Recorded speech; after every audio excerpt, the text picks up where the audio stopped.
Hello everyone, financial year 2024-25 में अगर आपने भी क्रिप्टो करेंसी में डील किया है या फिर मैं ये कहूँ बीडीए वर्चुअल डिजिटल एसेट्स में अगर आपने डील किया है तो चलिए बात कर लेते हैं कि इसकी टैक्सेबिलिटी क्या रहने वाली है।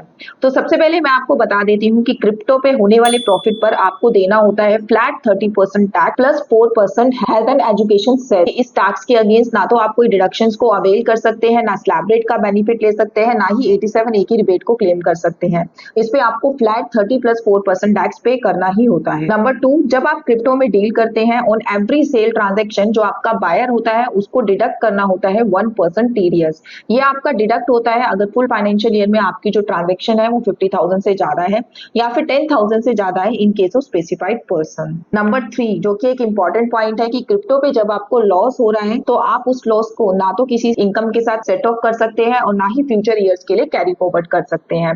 आप क्रिप्टो के लॉस क्रिप्टो से भी एडजस्ट नहीं कर सकते हैं अनलेस अंटिल आपका जो वो ट्रांजैक्शन है वो सेम करेंसी का ना हो। फॉर एग्जांपल लेट्स सपोज आपने 2 टाइप्स ऑफ करेंसी में डील किया था, ए एंड बी। ए में आपको प्रॉफिट हो रहा है और बी में आपको लॉस हो रहा है, तो आप आपस में उन करेंसीज के इनकम और लॉस को एडजस्ट नहीं कर सकते in case of crypto transaction. जबकि यही लॉस और प्रॉफिट आपको अगर करेंसी ए में हो रहा होता तो आप इसको आपस में एडजस्ट कर पाते। तो क्रिप्टो के केस में अगर आपको लॉस हुआ तो वो आप समझ लीजिएगा कि आपको डबल लॉस हुआ है, क्योंकि उस लॉस को आप फ्यूचर ईयर्स या फिर किसी और इनकम के अगेंस्ट भी यूज नहीं कर सकते। नंबर 4 एन इंपॉर्टेंट पॉइंट, बहुत सारे टैक्स पेयर्स की क्वेरीज आती हैं कि हमारा क्रिप्टो में बहुत ही माइनर सा प्रॉफिट है या फिर लॉस है तो क्या हमें अपने टैक्स रिटर्न को फाइल करना चाहिए। तो यहाँ पर मैं आपको बता दूं कि आपको एवरी सिंगल रुपी के प्रॉफिट पर अपनी रिटर्न को फाइल करना चाहिए। अगर आपको लॉस हो रहा है तो भी आपको अपनी टैक्स रिटर्न फाइल करनी चाहिए, क्योंकि अगर आप अपनी टैक्स रिटर्न फाइल नहीं करेंगे तो डेफिनेटली आपको नोटिस मिलने वाली हैं। जब आप क्रिप्टो की ट्रांजेक्शन करते हैं आपकी सारी ट्रांजेक्शन आपके एआईएस में टीआईएस में 26 में रिफ्लेक्ट हो रही है, क्योंकि आपका टीडीएस ऑलरेडी उस ट्रांजेक्शन के ऊपर डिडक्ट किया जा रहा है। तो अगर आप रिटर्न को फाइल करके अपनी एक्चुअल ट्रांजेक्शंस को डिस्क्लोज नहीं करेंगे तो डेफिनेटली टैक्स डिपार्टमेंट की तरफ से आपको नोटिस इशू होगा।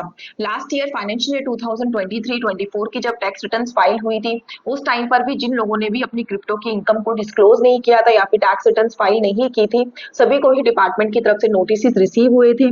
नोटिस आने के बाद सबने अपनी विद पेनल्टी अपनी इनकम टैक्स की रिटर्न को फाइल किया था। तो आप ये मिस्टेक मत करिएगा, अपनी रिटर्न को जरूर फाइल करिएगा इवन इफ आपको लॉस हो रहा है या फिर बहुत ही माइनर सा प्रॉफिट है क्रिप्टो में। तो रिटर्न फाइल करने के लिए आप ITR 2 या ITR 3 दोनों ही फॉर्म्स को यूज कर सकते हैं। रिटर्न फाइलिंग में इनकम फ्रॉम अदर सोर्स के अंदर ऑप्शन दिया गया है बीडीए ट्रांजैक्शन का, जहां पर आपको ये इनकम अपनी डिस्क्लोज करनी होती है। इसी तरीके की अपडेट्स के लिए टैक्स न्यूज़ को लाइक एंड सब्सक्राइब करना ना भूलिएगा। अगर आपको क्रिप्टो से रिलेटेड फर्दर कोई क्वेरी है तो आप नीचे हमें कमेंट बॉक्स में डाल के हमसे पूछ सकते हैं। आप हमसे अगर सर्विसेज अवेल करना चाहते हैं तो आप गिवन नंबर पे हमसे कनेक्ट भी कर सकते हैं। Thank you so much.